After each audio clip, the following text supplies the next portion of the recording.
सरकार के खिलाफ लड़ाई लड़ने का काम किया और आगे चलकर उन्होंने महसूस किया कि बाबा साहब हमें बताकर गए हैं कि मैंने आपको वोट डालने का अधिकार दिलवा दिया है, अब आप मान सम्मान चाहते हो। जय भीम, जय भारत, जय संविधान। नमस्कार, आदाब, सत श्री अकाल। अपनी बात को शुरू करते हुए मैं बहुजन समाज में जन्मे सभी संतों, गुरुओं और महान पुरुषों को नमन करता हूं। जानवरों के जिंदगी से निकल के और इंसानों की जिंदगी प्राप्त करें। प्यारे साथियों, मैं इस क्रांति धरा से एक बार पुनः राष्ट्रपिता ज्योतिबा फूले और मां सावित्रीबाई फूले और सम्राट अशोक को बहुत बहुत नमन करता हूं। प्यारे साथियों, छत्रपति साहू जी महाराज जो आरक्षण के जन्मदाता थे, जिन्होंने 1900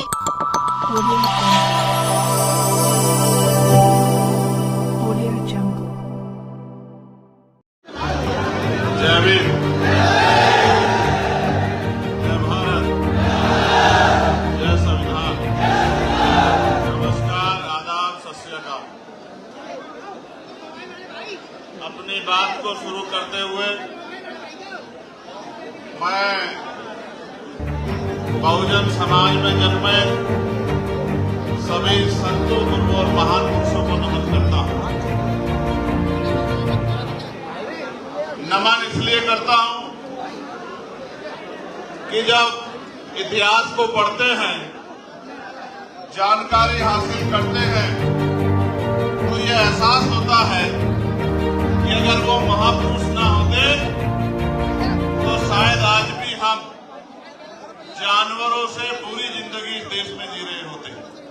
इसलिए उन सब महापुरुषों को जिनकी वजह से हमें जानवरों से के जीवन से निकलकर आत्मसम्मान, स्वाभिमान का जीवन दिलवाने का जो प्रयास संविधान के सफर तक हुआ है, मैं उन तमाम महापुरुषों को आगरा की इस क्रांति से अपने श्रद्धा के सुमन अर्पित करता हूं, उनको नमन करता हूं। महामानव तथागत बुद्ध, संत शिरोमणि सदगुरु रविदास, गुरु नानक देव, भगवान वाल्मीकि महाराज, गुरु घासीदास, गुरु कबीर, नारायणा गुरु, उनके साथ साथ राष्ट्रपिता ज्योतिबा फूले। आपने राष्ट्रपिता ज्योतिबा फूले, मां सावित्रीबाई फूले के जीवन पे बनी मूवी देखी नहीं देखी बताओ? देख के कुछ समझ आया नहीं? आज कौन था वो जो चाहता था कि आप पढ़ ना पाए? कौन था जो चाहता था कि आप मुख्य धारा में ना आ पाए? और कौन था जो चाहता था कि आप जानवरों की जिंदगी से निकल के और इंसानों की जिंदगी प्राप्त करें? प्यारे साथियों, मैं इस क्रांति धरा से एक बार पुनः राष्ट्रपिता ज्योतिबा फूले और मां सावित्रीबाई फूले और सम्राट अशोक को बहुत बहुत नमन करता हूं।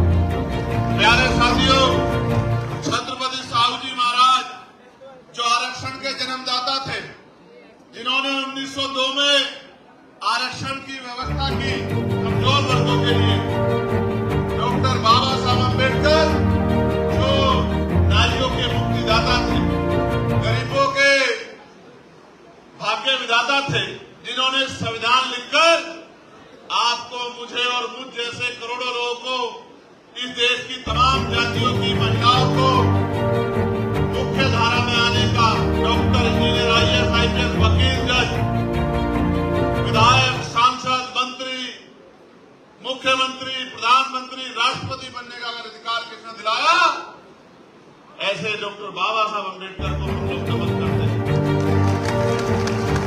बाबू जगदेव प्रसाद कुशवाहा को, जननायक कपूरी ठाकुर को, जो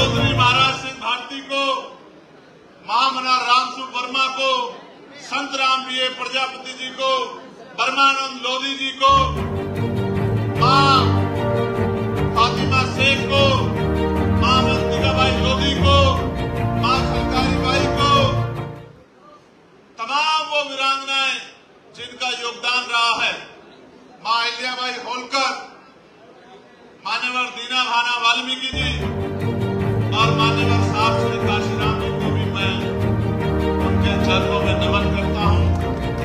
प्यारे साथियों, आगरा से मेरा लगाव बहुत गहरा, आगरा से मेरा प्यार भी बहुत गहरा है।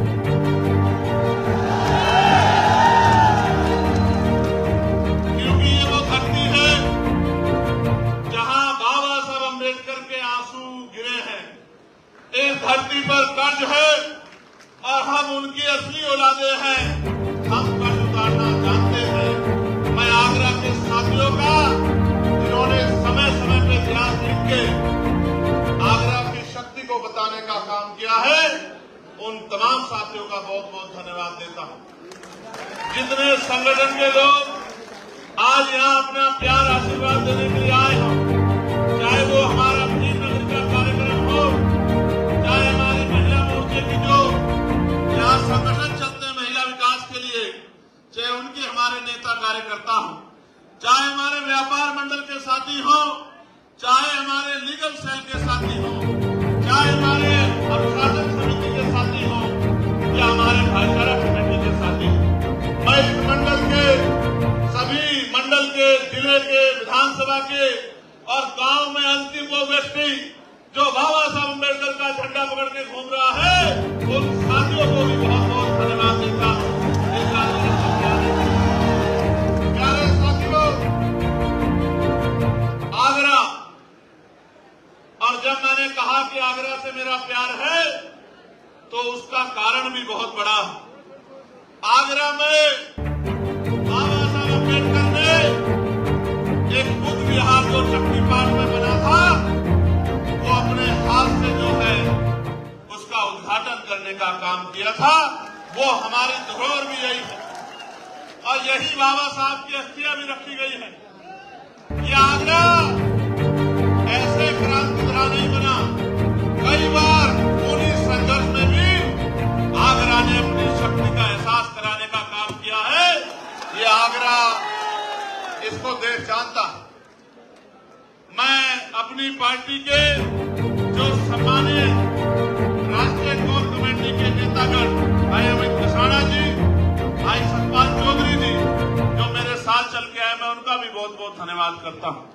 मैं हमारी पार्टी के प्रदेश के अध्यक्ष और प्रदेश कमेटी के तमाम नेताओं का भी धन्यवाद करता हूं और मैं अपने भीम आर्मी के बहादुर भाइयों का भी बहुत बहुत धन्यवाद करता हूं। अब उनको, अगर वो मेरी बात पे मजबूती से पहरा दे दें तो मैं उनको ये भी बता देना चाहता हूं कि फिर उनके खिलाफ कोई अन्याय या गरीबों के खिलाफ कोई अन्याय यहां नहीं हो पाएगा। सम्मानित साथियों, मैं चाहता था कि इस बात को मैं सबसे बाद में रखूं, लेकिन 2 दिन पहले जिस तरह का सलूक यहाँ की पुलिस ने हमारे कार्यकर्ताओं पदाधिकारियों के साथ किया है,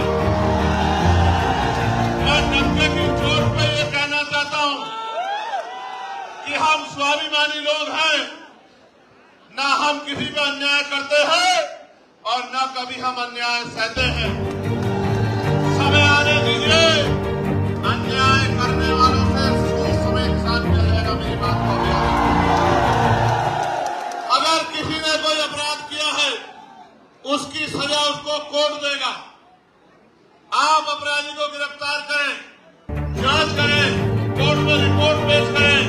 हम संवैधानिक लोग हैं, लेकिन जिस तरह से एक अधिकारी ने अपने जातीय अहंकार को दिखाने के लिए हमारे कार्यकर्ताओं को लातों से पिटवाने का काम किया, मैं उस सम्मानित अधिकारी को भी कहना चाहता हूं, जिस सत्ता के घमंड में या जिस जातीय घमंड में ये किया गया है, सत्ता बदलेगी, आप भी यही रहोगे, हम भी यही रहेंगे। याद रखना, हम भी यही रहेंगे। ऐसे उत्तर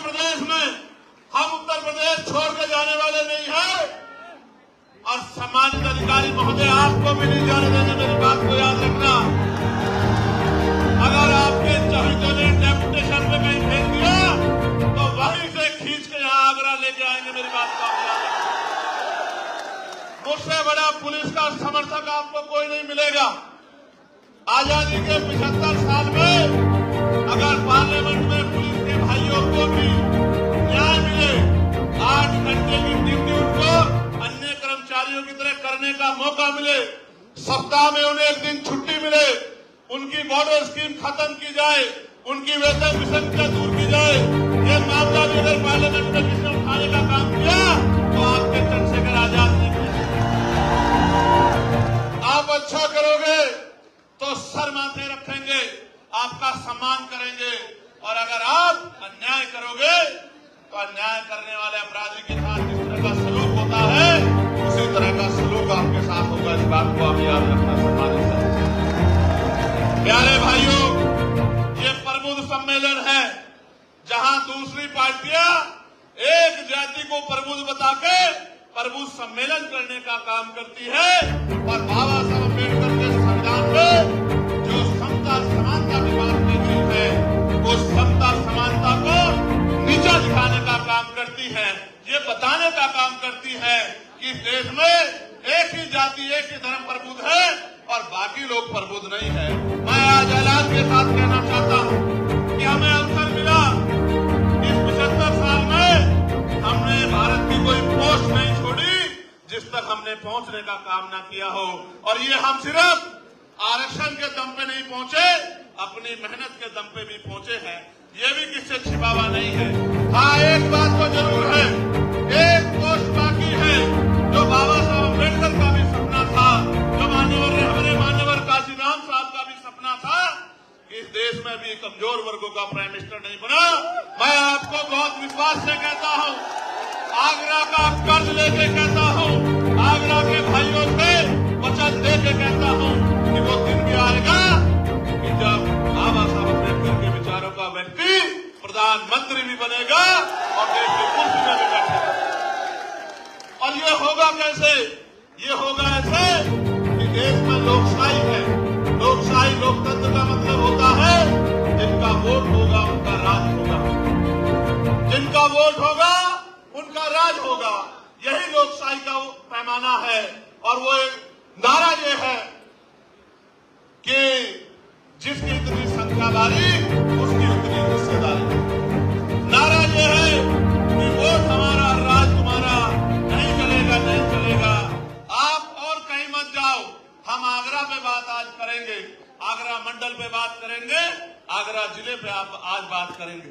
यहाँ हमारे पास व्यापारी भी है, यहाँ हमारे पास शिक्षक भी है, यहाँ हमारे पास डॉक्टर भी है, यहाँ हमारे पास इंजीनियर भी है, यहाँ हमारे पास वकील भी है, यहाँ हमारे पास जज भी है। सब कुछ होते हुए भी बाबा साहब ने तो ये कहा था कि जिस समाज में 10 डॉक्टर, 10 इंजीनियर, 10 वकील तैयार हो जाएंगे उस समाज के अधिकारों को कोई छीन नहीं सकता है। लेकिन आज आप देखो किस तरह आपके अधिकारों को लूटा जा रहा है। छीना नहीं जा रहा है, लूटा जा रहा है, डकैती पड़ रही है आपकी नौकरियों पे, आपके रोजगारों पे, आपके बिजनेस पे, आपके साथ जुल्म जातीय अन्याय हो रहा है। आज एक बहुत बड़े सज्जन उम्र में मेरे पास आए, मेरी तस्वीर लेके आए, मेरे सर पे हाथ रखा और एक बहुत बड़ी बात मुझसे कही, और ये कहा कि मेरा आशीर्वाद आपके साथ है। मैं आगरा इसलिए भी आया हूं कि मैं आगरा के लोगों को पूछना चाहता हूं, मैंने क्या गलत किया है आगरा के लोगों? मैंने वही काम किया जो मान्यवर साहब काशीराम ने किया, मैंने उनके अलावा कोई गलत काम नहीं किया। बाबा साहब अम्बेडकर ने जब वोट का अधिकार दिलाया तो ये नारा दिया कि आज मैंने रानी का पेट छीन दिया है, राजा बैलेट बॉक्स से तैयार होगा, अपनी वोट से तैयार होगा।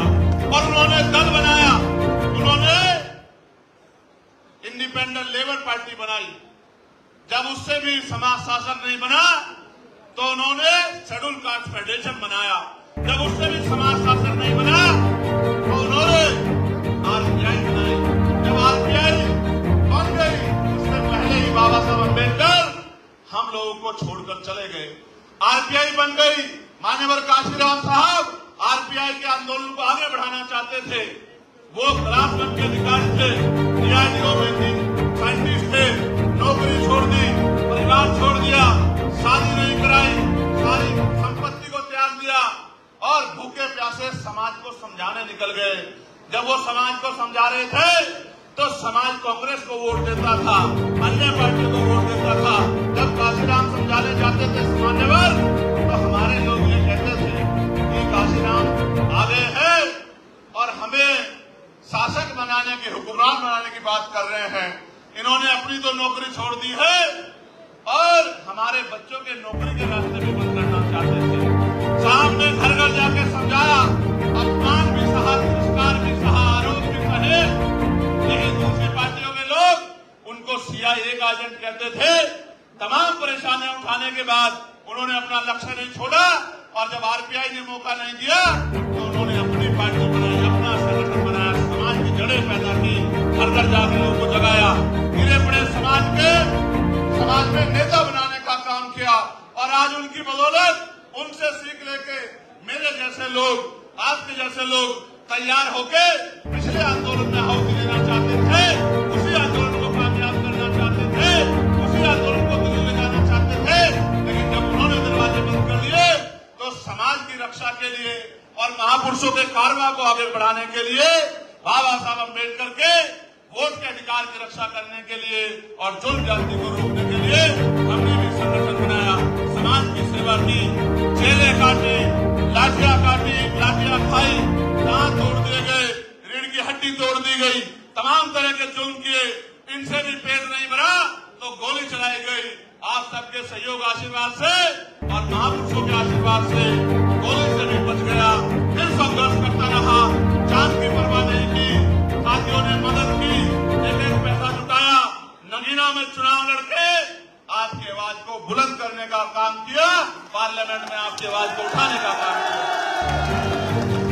जब मान्यवर काशीराम साहब ने बाबा साहब की बात को आगे बढ़ाने के लिए आरपीआई में मौका न मिलने के बाद बाबा साहब के रास्ते को, बाबा साहब के सपने को, बाबा साहब के संघर्ष को आगे बढ़ाने के लिए जब उन्होंने पार्टी बनाई तो मैंने भी जब पिछले आंदोलन में मौका नहीं दिया, तमाम तरह के आरोप लगाए, आपकी रक्षा सुरक्षा के लिए, आपके हक अधिकारों के लिए आजाद समाज पार्टी के रूप के नाम पर दल बना के आपकी शक्ति बनाने का काम किया। और आप ये बताओ, जब व्यापारी भाइयों ने मुझे एक डिमांड भेजी कि भैया टैक्स में छूट होनी चाहिए, तो बताओ आगरा के साथियों, मैंने इस आवाज को उठाने का काम किया है नहीं किया और आपकी मदद कराने का काम किया नहीं किया। सम्मानित मेरे भाइयों कह रहा हूं, अभी तो एक आदमी आपका पार्लियामेंट में गया है। अगर आप ताकत बना दोगे आने वाले समय में तो आगरा के जो जूता व्यापारी हमारे भाई हैं, इनकी एक एक डिमांड को एक ही दिन के अंदर पूरा कराने का काम करूंगा, ये मैं आपको विश्वास दिलाता हूं। प्यारे भाइयों, जब यहां पर बुद्ध विहार को तोड़ने के लिए रेलवे ने नोटिस दे दिया, आप ये बताओ पार्लियामेंट में उसके बाद उठा के वो बुद्ध विहार रुकवाने का काम किया नहीं किया, आप लोग मुझे बताओ। और मैंने मंत्री जी से मिलकर कहा कि आप अभी आगरा को जानते नहीं हो, मैं आगरा को जानता हूं। आगरा के लोगों का जब दिमाग खराब होता है तो आगरा से दिल्ली दूर नहीं है। प्यारे साथियों, याद है ना बाबा साहब ने क्या कहा था? 18 मार्च 1956 को इसी आगरा की धरती पर उन्होंने कहा था कि मुझे मेरे पढ़े लिखे लोगों ने धोखा दिया है।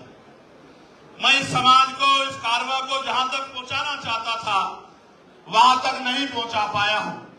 और अपने बच्चों से यह अनुरोध करके कहा कि अगर आप इसको आगे नहीं बढ़ा सकते तो इसको पीछे मत जाने देना। आज आप बताओ, कारवा आगे गया है या पीछे हटा? ईमानदारी से बताओ। नहीं, मैं समझता हूं कि आपको गंभीरता सोचना चाहिए कि कारवा आगे इसलिए नहीं गया कि आज भी जाति धर्म के आधार पर प्रचार जारी है और आज भी हम लोग रोटी के लिए मुहताज हैं। आज भी हमारी बहनों का अपमान होता है। अभी आपको कुछ दिन पहले याद होगा कि मुझे बढ़ाता मतलब पता है नहीं पता है, लेकिन मैं उस परिवार का भी धन्यवाद दूंगा जिसने मेरी बात को मानकर उन दोनों बच्चों को जो है सम्मान का जीवन दिलाने का काम किया। इसके लिए भी मैं डॉक्टर बाबा साहब अम्बेडकर को धन्यवाद देता हूं, माननीय काशीराम साहब को धन्यवाद कि उन्होंने उनके संघर्ष से उनके रास्ते पे चल के आज समाज में ये प्यार विश्वास को पैदा हो गया कि जो बात हमारा भाई कह रहा है हमें उसको मानना चाहिए। मैं जानता हूं कि ये जगह छोटी है और लोग ज्यादा हैं, मैं इस बात को मानता हूं, लेकिन मैं आपके संघर्ष आपकी ताकत को भी जानता हूं। अगले 30-40 मिनट इसी तरह से जुड़े रहिए कि लोगों को ये पता लग जाए कि अब समय बदलने वाला है, अब गरीबों के घरों में भी रोशनी पहुंचेगी, अब समय बदलने वाला है। प्यारे साथियों, बाबा साहब ने और कुछ भी कहा था जिसकी तरफ मैं आपका ध्यान आकर्षित करूंगा। 18 मार्च 1956 को उन्होंने कहा, अब मैं बूढ़ा हो चला हूं, बीमार रहता हूं, जहां तक लोगों को जगाना चाहता था ग्रामीण क्षेत्रों तक जगा नहीं पाया हूं। मैं अपने चारों तरफ देखता हूं, एक भी ऐसा नौजवान दिखाई नहीं देता जो इस तंबू का बम्बू बनके इस आंदोलन को आगे बढ़ा सके। इसलिए मैं समाज से अपील करता हूं कि समाज आगे निकल के आए और इस आंदोलन को चलाए। तो काशीराम साहब क्या कहते हैं कि मुर्दा लोग मिशन नहीं चलाते और जिंदा लोग मिशन को नहीं रुकने देते। आज मैं आपको एक सच्चाई बताता हूं, क्या और लोगों की तरह मैं किसी दूसरे दल में जाके MP MLA नहीं बन सकता था क्या? बताओ ईमानदारी से, बन सकता था नहीं बन सकता था? लेकिन क्या मैं वहां बाबा साहब अम्बेडकर और माननीय काशीराम साहब के विचारों का प्रचार प्रसार कर सकता था क्या? आज तो हर कोई बाबा साहब की बड़ी सी फोटो लगाता है नहीं लगाता है? क्यों लगाता है पता आपको? इसलिए लगाता है कि बाबा साहब के चाहने वाले ज्यादा हैं और आज ये बात घर घर तक पहुंच रही है, इसलिए बड़े बड़े फोटो लगाते हैं। लेकिन क्या बाबा साहब के विचारों पे भी चलते हैं क्या? अगर बाबा साहब के विचारों पे चलते तो महापुरुषों के नाम पे बने जिलों का नाम क्यों बदलते? आप अपने मन से सोच के देखो। आगरा के मेरे साथियों जो अपने समाज की लड़ाई की बात करते हैं, उन्होंने प्रमोशन में रिजर्वेशन पे किस तरह शेड्यूल कास्ट के लोगों का गला काटने का काम किया, ये भी किससे छिपा हुआ नहीं है। ये भी बात आपको याद रखनी चाहिए। सम्मानित साथियों, हम तो भाईचारा बनाने निकले हैं और आप मेरी इस बात पे गौर करना, इस बार जब बाबा साहब अम्बेडकर की जयंती आई थी, वो जयंती पे छुट्टी कराने के लिए पार्लियामेंट में संघर्ष करने का काम किसने किया बताओ? किसी और ने किया? अगर अकेला चंद्रशेखर इतनी लड़ाई लड़ सकता है, तो अगर 10-20 चंद्रशेखर पार्लियामेंट में चले गए तो फिर सोचना क्या होगा मेरे बाप को? आइए मैं बात आगे बढ़ाता हूं। मुस्लिम समाज के बड़े जिम्मेदार लोग बैठे हैं।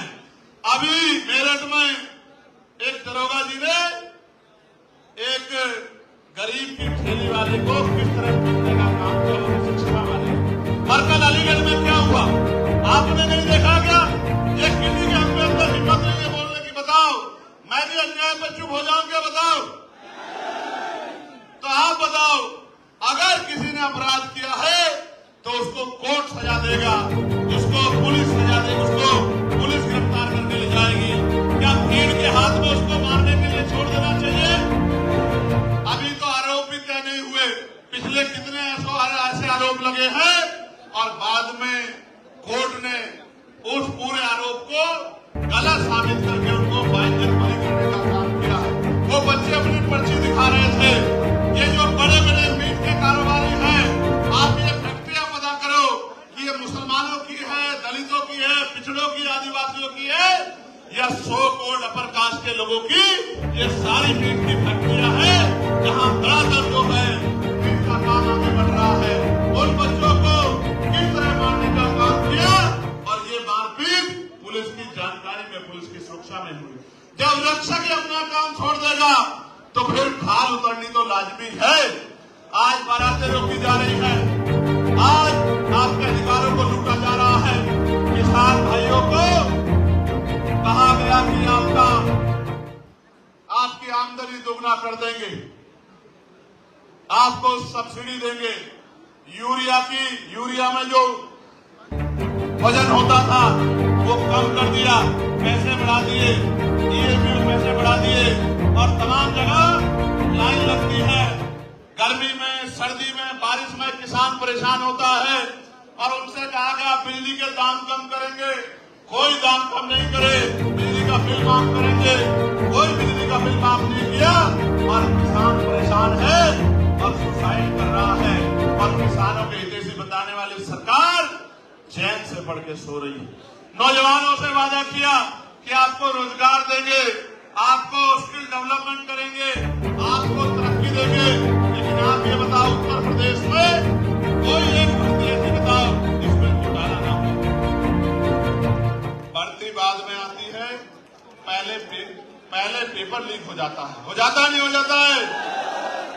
भर्ती बाद में आती है, पेपर लीक हो जाता है। पेपर लीक जहां नहीं होता वहां नकल होती है और नकल से भी बच जाए फिर आरक्षण घोटाले होते हैं, जैसे 69,000 शिक्षक भर्ती में हुए हैं कि 20,000 पाल, प्रजापति, कश्यप, बघेल, सैनी, मौर्य, साक्य, कुशवाहा, बिंद, राजभर, केवट, मल्ला, गुर्जर, कुर्मी, यादव, जाट, तमाम पिछड़े वर्ग के बच्चों के नौकरी को लूटने का काम इसी उत्तर प्रदेश की सरकार ने किया। प्यारे भाइयों, बहनें सुरक्षित नहीं है।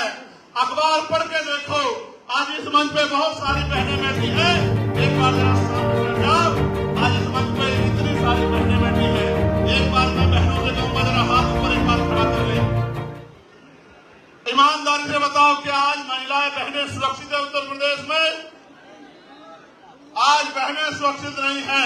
अखबार पढ़ लो, रोज किसी बेटी का रेप हत्या होती है, किसी को मार के लटकाया जाता है। आप ये बताओ ये कैसा सुशासन है जिसमें गरीबों की बच्चा सुरक्षित नहीं है? मैं आज आपसे कह रहा हूं, ऐलान करके कह रहा हूं, डंके की चोट पे कह रहा हूं, एक बार मौका मिलने दो। अगर किसी गरीब की बच्ची की तरफ किसी ने हाथ उठा के देख ली, फिर मुझसे सवाल करना की चर्चा कर भाई ये कैसे हो गया, पूरी जिम्मेदारी से आपको कह रहा हूं। जैसे परियार साहब कहते थे कि मैं तब उस प्रदेश को सुरक्षित मानता हूं जिस प्रदेश में रात के अंधेरे में भी महिलाएं कुछ मील तक अकेले घुमाए। यहाँ तो आप घर में सुरक्षित नहीं है, बाजार में सुरक्षित नहीं है, ट्रेनों में सुरक्षित नहीं है, सार्वजनिक स्थलों में सुरक्षित नहीं है।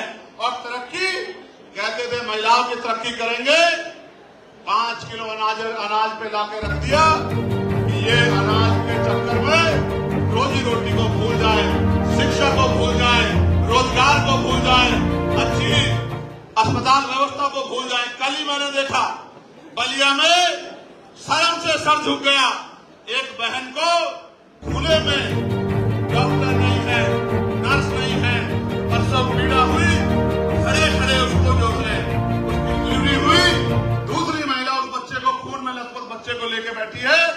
ये व्यवस्था दी है इस सरकार ने। इस गरीब, किसान, पिछड़ा, दलित, मुसलमान विरोधी सरकार को उखाड़ पे फेंकने के संकल्प को लेकर मैं आगरा आपके बीच आया हूं कि अब आपको कमर कस लेनी चाहिए। अब ज्यादा दिन नहीं देने हैं।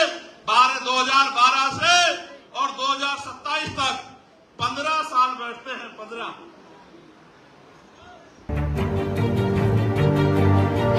साल बैठते हैं।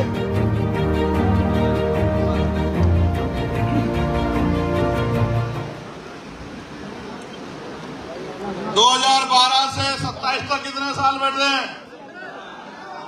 कितने साल बैठते हैं?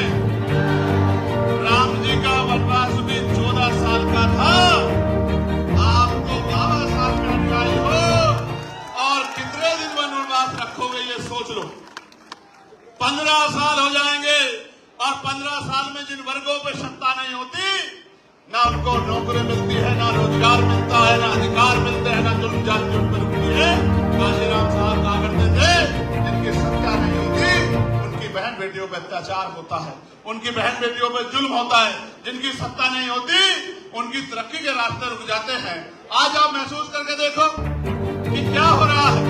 तमाम निजीकरण हो रहा है, सारी सरकारी नौकरियों को खत्म किया जा रहा है। सरकारी जाएगी तो शेड्यूल ट्राइब बैकवर्ड के लोगों को आरक्षण नहीं देना पड़ेगा। सोची समझी साजिश के थ्रू सब कुछ हो रहा है। आज महसूस करके देखो, सरकारी नौकरी मिलती थी तो परिवार सुरक्षित हो जाता है।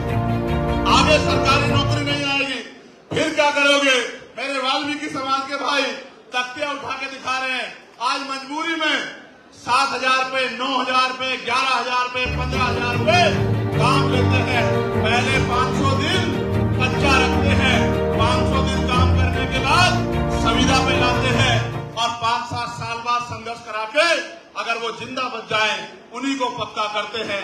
ये जो अन्याय हो रहा है निजीकरण के नाम पे, संविदा के नाम पे, ठेकेदारी के नाम पे, मैं आपको विश्वास दिला के कहता हूं कि सारे संविदा कर्मी भाइयों को पक्का करने का काम करेंगे। और आपके लिए इस कच्ची नौकरी को जो सफाई कर्मचारी काम शेड्यूल कास्ट शेड्यूल ट्राइब के लोग करते हैं, बैकवर्ड के लोग करते हैं, इस सफाई कर्मचारी की नौकरी को पक्का करने का काम करेंगे। इस बात का मैं आपको विश्वास दिलाता हूं। और मैं तो चाहता हूं कि आप इस काम को छोड़ के जो schedule caste schedule tribe backward के लोग करते हैं, छोड़ो आप भी, ये उनको दे दो जो बहुत शुद्ध बनते हैं देश में। ये काम उनको दे दो कि वो कर ले। आप लोग डॉक्टर बनो, आप लोग इंजीनियर बनो, आप लोग वकील बनो, आप लोग जज बनो, आप लोग IAS IPS बन के, विधायक सांसद बन के देश की पॉलिसी को चलाने का काम करो और देश के गरीबों को न्याय दिलाने का काम करो। मुस्लिम समाज के भाई बैठे हैं, पिछड़े वर्ग के लोग बैठे हैं। मैं आपसे भी पूछना चाहता हूं, आपको नहीं पता कि जब सत्ता नहीं होती क्या होता है? देखो, बिजली के दाम कौन तय करता है बताओ? कौन करता है? सरकार। पानी के दाम कौन तय करता है? पेट्रोल डीजल के दाम कौन तय करता है? अच्छे स्कूल कहाँ बनेंगे कौन तय करता है? अच्छे हॉस्पिटल कहाँ बनेंगे कौन तय करता है? एम्स कहाँ बनेगा कौन तय करता है? मेडिकल कॉलेज कहाँ बनेगा कौन तय करता है? यूनिवर्सिटियां कहाँ बनेगी कौन तय करता है? किस डिपार्टमेंट में वैकेंसी आएगी कौन तय करता है? इंडस्ट्रियल एरिया कहाँ लेगा कौन तय करता है? किसको टैक्स लगाना है, किसको छूट देनी है कौन तय करता है? जब सब कुछ सरकार करती है तो आप ये समझो कि पिछले 15 साल से 27 में आप लोग सत्ता से बाहर हो तो फिर जुर्म जानती नहीं होगी तो आपको साथ। आज मैं आपको विश्वास के साथ कहता हूं, आगरा के मेरे भाइयों, व्यापार मंडल के साथियों, भीम नगरी के साथियों, तमाम संगठनों के साथियों, पूरा मुस्लिम समाज आपकी तरफ देख रहा है कि अगर ये शेड्यूल कास्ट के लोग, शेड्यूल ट्राइब के लोग, बैकवर्ड के लोग चंद्रशेखर के साथ, आजाद समाज पार्टी के साथ खड़े हो जाए तो हम बाकी दलों को लात मार के चंद्रशेखर आजाद के साथ जाके खड़े हो जाएंगे। ये बात आज सबके मन में है। आप कहीं जाके पूछो, जिन पार्टियों को वोट देते थे, थक गए उन पार्टी को वोट देते हुए, और उन पार्टियों से उत्तर प्रदेश की सत्ता भी नहीं हटाई जा सकती। सत्ता तब हटेगी जब शेड्यूल कास्ट, बैकवर्ड और मुस्लिम इकट्ठा होगा। खाली एक जाति के वोट से नहीं हट सकती है। इसलिए मैं आपको कहता हूं, अब आपको बूथ का संगठन बनाना है, सेक्टर का संगठन बनाना है, घर घर जाके व्यवहार पैदा करके भाईचारा कमेटियां बनानी है, बहनों को जागरूक करके बहनों के सम्मान की रक्षा करते हुए उनके आने वाले कल को बताकर आपको उनको तैयार करना है। पढ़ने वाले बच्चों को स्कूल की तरफ ले जाना है, संघर्ष करने वाले बच्चों को रोजगार की तरफ ले जाना है। जिनपे घर नहीं है उनको पक्का मकान, और जमीन भी नहीं है तो जमीन और पक्का मकान बनाकर देने का काम हम लोग करेंगे। इस बात का भी मैं आपको विश्वास दिलाता हूं। 3 चीजें हम लोग प्रमुखता से करेंगे। पहली, समान शिक्षा पॉलिसी लागू करेंगे। राष्ट्रपति क्या हो, मजदूर किसान की संतान, सबको शिक्षा एक समान, एक ही क्लास होगी, एक ही सिलेबस होगा, एक ही टीचर होगा। किसान का बच्चा भी वहीं पढ़ेगा और विधायक का बच्चा भी वहीं पढ़ेगा, जिलाधिकारी का बच्चा भी वहीं पढ़ेगा, SSP का बच्चा भी वहीं पढ़ेगा। तब आप देखना ये जो प्राइवेट स्कूलों में जेब कटाई हो रही है ये बंद हो जाए। दूसरा, समान हेल्थ पॉलिसी लागू करेंगे। इलाज की कमी के कारण मैंने अपने पिता को खो दिया। उसी दिन संकल्प कर लिया कि किसी के पिता को बचाने के लिए जो भी जान लगानी पड़ेगी वो जान लगाने का काम करूंगा। सड़कों पर संघर्ष किया, किया, तमाम लड़ाई लड़ने का काम किया, फिर बाद में समझ आया कि बिना सत्ता के पॉसिबल नहीं है। क्यों पॉसिबल नहीं है? इसलिए पॉसिबल नहीं है कि जिनको ये पॉलिसी बनानी है उन्हीं के तो स्कूल है, नेताओं के तो स्कूल है, नेताओं के तो कॉलेज है, नेताओं के तो हॉस्पिटल है, तो वो अपना नुकसान क्यों करेंगे? इसलिए उस दिन समझ में आया कि सत्ता बनानी पड़ेगी, बाबा साहब की बात माननी पड़ेगी। बाबा साहब ये कहते हैं political power is the master की, इट इज द मास्टर की, I will can you open and each every door of your success. कि आप अपनी सारी परेशानियों के रास्ते खोल सकते हैं, दरवाजे खोल सकते हैं अगर सत्ता आपके पास है। फिर सड़कों पर निकल गए, खोल फाकी, जुल्म जाति सही, अन्याय में लड़ते रहे। और आज मैं धन्यवाद दूंगा नगीना के साथियों का, आप भी दोनों हाथ लगे धन्यवाद दो नगीना का, कि नगीना के लोगों ने आपको मौका दिया, और जब आपको मौका दिया तो पूरे देश ने आपका हुनर देखने का काम किया। आज मैं मुस्लिम भाइयों को बता रहा हूं, 29 तारीख में मुजफ्फरपुर में, बिहार में वक्फ के विरोध में और पीटीएमसी एक्ट जो है, जो बोधगया पे अवैध कब्जा किया गया है, उसके विरोध में 29 तारीख को रैली है, जहां सब लोग चैन से बैठकर सो रहे हैं। इस हक की लड़ाई को लड़ने का काम भी आजाद समाज पार्टी काशीराम और बीमार भी कर रही है। ये बात भी मैं आपको बताना चाहता हूं। हालांकि ये सच है कि मेरे पिताजी मुख्यमंत्री नहीं थे, मेरी मां मुख्यमंत्री नहीं थी, और अच्छा भी है नहीं थी, वरना आप कहते कि ये तो चम्मच वाला है। मैं आपको कहना चाहता हूं, ना मैं चम्मच वाला हूं, ना आपको चम्मच वाला बनने दूंगा। आपको भी मान सम्मान की जिंदगी मिले, आपको भी रोजगार मिले, आपकी भी ताकत बढ़े, इसके लिए हम लोगों को संघर्ष करना पड़ेगा। प्यारे साथियों, आप मुझे बताओ, क्या इस लड़ाई को हमें कामयाब करना चाहिए, नहीं करना चाहिए? दोनों हाथ उठा के बताओ जोर से, करना चाहिए, नहीं करना चाहिए? क्यों करना चाहिए, इस बात को भी समझो। जब तक हम पे ताकत नहीं बनेगी, थाने कचहरियों में हमें न्याय नहीं मिलेगा, अधिकारी कर्मचारी हमारे नहीं सुनेंगे, जो पॉलिसी हम लोग बनाएंगे वो पॉलिसी आप तक नहीं पहुंचेगी, उनका लाभ आपको नहीं मिलेगा। हर पॉलिसी को लेने के लिए आपको रिश्वत देनी पड़ेगी। ये बात भी मैं नहीं मानता सही, इसलिए हर पटल में हमें काम करना है। तो आगरा के मेरे साथियों, इस पूरे आगरा मंडल के साथियों जो आप यहाँ पहुंचे हैं, और इतनी बड़ी संख्या में 92 में, चित्तौड़ साहब 92 में हमारी एक बड़ी नेता जो है वो इसी हॉल में आई थी, आगरा के लोग ही लेके आए थे।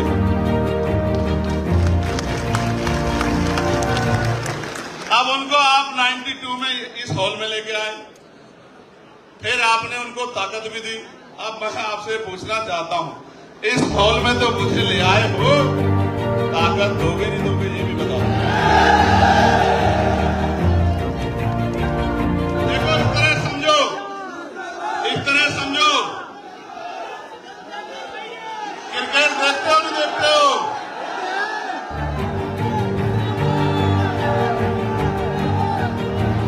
क्रिकेट देखते हो नहीं देखते हो बताओ? तो पहले नाम होता था सचिन तेंदुलकर साहब का, उनसे पहले सुनील गावस्कर साहब का, फिर उनके बाद सौरव गांगुली साहब का, फिर उनके बाद सहवाग साहब का, फिर आया एक लंबे बालों वाला जिसने सारे पुरानों को भुला दिया, और आज भी जिसका डंका बजता है, भले ही आज उसके पास कुछ ना हो। उसके बाद आए कोहली साहब, फिर आए सूर्य कुमार यादव साहब, और आजकल बहुत शुभमन गिल और पता नहीं क्या क्या बड़े बड़े नौजवान, और अभी एक और वो सूर्यवंशी आ गया है, और हमारा छोटा भाई रिंकू उसको कहते हैं। और आप बताओ, जब तक आप मौका नहीं दोगे उसको प्लेइंग 11 में नहीं लाओगे, 15 में बिठा के रखोगे, 20-21 में बिठा के रखोगे, उससे पानी पिलवाते रहोगे, बल्ले उठवाते रहोगे, तो आपको क्या पता लगेगा कि ये कैसी परफॉर्मेंस दे सकता है? अभी तो 1 ही साल हुआ है। याद रखना, इन 5 साल के पूरे होने से पहले आप सब लोग करेंगे। मेरी बात को मैं आपको विश्वास दिला कहता हूं, जब तक हम लोग बाबा साहब के रास्ते पर नहीं चलेंगे, यानी कि शिक्षित नहीं बनेंगे, संगठित नहीं होंगे और संघर्ष नहीं करेंगे, तब तक कुछ भी बदलने वाला नहीं है। और मैं फिर आपसे कहता हूं, पार्टी के नेताओं से कहता हूं, भीम आर्मी के साथियों से कहता हूं, कार्यकर्ताओं से कहता हूं, मांगने से भीख मिलती है, अधिकार छीनने पड़ते हैं। अगर छीनना चाहते हो अधिकार, तो जिस तरह से पेट पालने के लिए 8 घंटे काम करते हो, रोज पार्टी को आगे बढ़ाने के लिए भी 2 घंटे 1 घंटा काम करो। क्योंकि आदमी भूखा तो रह सकता है, लेकिन अपमानित होकर नहीं रह सकता। इस बात को भी समझने का प्रयास करो। हमारी आबादी बहुत है, हमारी आबादी बहुत है, 85% लोग हैं हम लोग, लेकिन 85% होते हुए भी जुल्म सह रहे हैं, क्योंकि जागरूक नहीं है, एकजुट नहीं। जैसे मुस्लिम समाज की आबादी 20% के लगभग है, फिर भी रोज धार्मिक नारे लगाओ वरना मार खाओ, रोज धार्मिक नारे लगाओ वरना मार खाओ। और विवाद कश्मीर में हुआ, आतंकवादियों के खिलाफ पूरा देश खड़ा था, लेकिन सरकार के लोगों ने यहां भी मुस्लिम भाइयों को पीटने का, परेशान करने का काम किया। और ये बेचारे उन नेताओं की तरफ देखते हैं जिनको आगे बढ़ाते आए, ताकत देते हैं, कुर्सी बिठाते आए, और वो नेता ये उनकी तरफ देखते हैं और वो दूसरी तरफ देखते हैं। उनको पता है कि ये कहीं जाने वाले नहीं है, ये फिर से कभी हमारे पास ही आएंगे, तो इनकी आवाज उठाने का कोई मतलब नहीं मानता। मैं इनको कहना चाहता हूं, थोड़ी सी हिम्मत जुटा लो, मन पक्का कर लो, एक मौका चंद्रशेखर आजाद को दो। अगर दोबारा किसी नेता की जरूरत पड़ जाए तब फिर मुझे कहना। पिछले कुछ दिनों में अपराध की बात आ गई है, आगरा में भी सुन रहा हूं, जो आगरा हमारा किला था वहां भी बारात रोकी जा रही है। दिल में बड़ी तकलीफ थी, कार्यकर्ताओं पे हमला हो रहा है, कार्यकर्ताओं पे झूठे मुकदमे लगाए जा रहे हैं। दिल में तकलीफ थी, हर दिन इंतजार कर रहा था कि आगरा का दिन कब आएगा, आगरा का दिन कब आएगा। आज आगरा का दिन आया, आगरा का दिन तो आ गया। आजाद समाज पार्टी का दिन आएगा नहीं आएगा ये भी मुझे बता दो।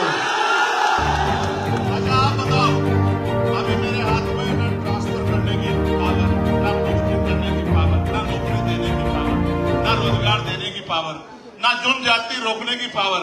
अभी मैं पार्लियामेंट में आवाज उठा सकता हूं और आपके लिए धूप में, छांव में, गर्मी में, आंधी में, तूफान में। और इसे छोड़ो साहब, मैं चैलेंज करके कहता हूं, मेरे खून का कतरा कतरा ले लो। अगर मेरे खून के बहने से आपको सम्मान का जीवन मिलता है, बाबा साहब का सपना पूरा होता है, तो खून का कतरा कतरा भी आपके लिए न्यौछावर करने के लिए तैयार हूं। क्या मुझे और कोई परीक्षा देनी है? अपने दिल पे हाथ रख के बताओ, क्या और कोई परीक्षा देनी है मुझे? तो सिर्फ नारे लगाने से काम नहीं चलेगा। जब तक आप बूथ कमेटी नहीं बनाओगे, भाईचारा कमेटी नहीं बनाओगे, अनुशासन पैदा नहीं करोगे, संगठन नहीं बनाओगे, विश्वास पैदा नहीं करोगे, लोगों के साथ व्यवहार बनाओगे, उनको साथ लाने का काम नहीं करोगे, तब तक कुछ बदलने वाला नहीं। इसलिए बताओ, बदलोगे नहीं बदलोगे? सोच समझ के बताओ, बदलोगे नहीं बदलोगे? आप सोचो, ना स्कॉलरशिप मिल रही है, ना एजुकेशन मिल रही है, ना अच्छा इलाज मिल रहा है, ना रोजगार मिल रहा है, ना लोन मिल रहा है, ना टैक्स में छूट मिल रही है। मिल रहा है तो एक चीज सरकार में अपमान, अन्याय, जुर्म, जाति, और जो जमीनें हमें मिली थी उन जमीनों को भी लूटने का काम ये सरकार कर रही है। तो इस सरकार का जाना जरूरी है नहीं जरूरी है बताओ? तो सोचो, सरकार चली गई, लेकिन अगर आपकी नहीं बनी तो आपके हिस्से में क्या आया? समझे नहीं समझे? भाई ये फोन इस हाथ में था, अब इस हाथ में चला गया, आपके हिस्से में क्या आया? आप बीच में खड़े हो जाओ दीवार बन के कि ये ताकत इधर से जाएगी तो हमारे पास आएगी, इस बात को दीवार बन के खड़े हो जाओ। सुबह हो शाम आप चाहे ईंटें उठाने हो, अड्डे पे हो, कोलू पे हो, रिक्शा चला रहे हो, कोई छोटी दुकान चला रहे हो,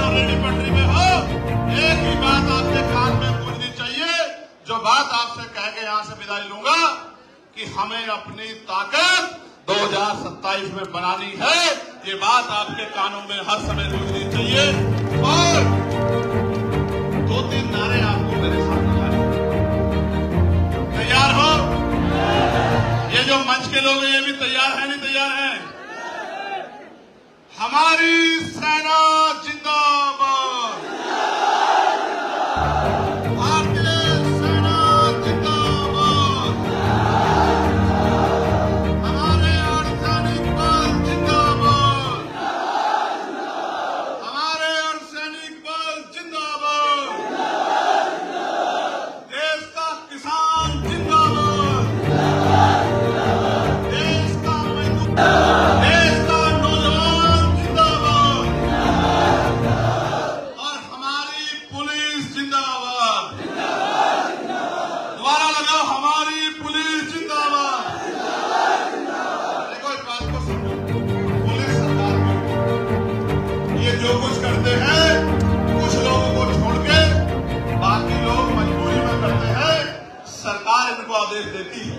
कल आपकी ताकत बनेगी तो ये अनुशासित होके संवैधानिक तौर पे काम करेंगे। मैं आपका